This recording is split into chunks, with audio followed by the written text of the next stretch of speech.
तुम्हाला माहिती आहे ना, आपण बऱ्याच वेळेला एखाद्याला उपमा देताना एखाद्याला चांगली गोष्ट झाली किंवा भेटली, आपण म्हणतो अरे तुझी तर चांदीच झाली ना, असं म्हणत असतो. पण आज अक्षरशः चांदीवरच ही वेळ आलेली, म्हणजे आपण म्हणू शकतो अरे चांदीची चांदी झालेली आहे. आता झालंय असं याच्यामध्ये, मागच्या 5 वर्षामध्ये चांदीमध्ये खूप मोठ्या प्रमाणामध्ये आयात वाढतीये. आणि याचा जर आम्ही डेटा बघितला तर मे 2025 मध्ये 544 टन एवढी चांदीची अफाट आयात करण्यात आलेली आहे. आता तुम्हाला प्रश्न पडेल, हा हे आम्हाला माहिती आहे ना, ते सोनं महाग होतंय त्यामुळे लोक चांदी आयात घेतात किंवा चांदीमध्ये इन्व्हेस्ट करतात. पण थांबा, हे एकटंच कारण नाही याच्यामध्ये.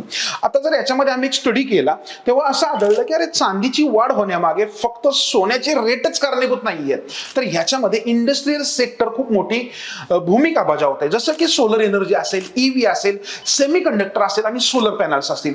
हे बनवण्यासाठी बऱ्याच ठिकाणी चांदीचा खूप मोठ्या प्रमाणामध्ये वापर केला जातो. आणि सध्या हे सगळे सेक्टर खूप सारे ट्रेंडिंग आहेत आणि इतर पण इंडस्ट्रियल यूज मध्ये खूप मोठ्या प्रमाणामध्ये चांदीचा वापर केला जातो. त्यामुळे चांदीकडे मोठे मोठे इन्व्हेस्टर आणि छोटे छोटे इन्व्हेस्टर्स पण मोठ्या प्रमाणामध्ये आकर्षित होत आहेत. आणि त्यामुळे आपण बघतोय की चांदीमध्ये एवढी वाढ होते. एक्सपर्टच्या म्हणण्यानुसार पुढच्या तिमाहीमध्ये चांदी 2,60,000ला पण क्रॉस करू शकते. तुम्हाला काय वाटतं, खरंच चांदी सोन्याला भारी पडेल का? कमेंट करायला विसरू नका.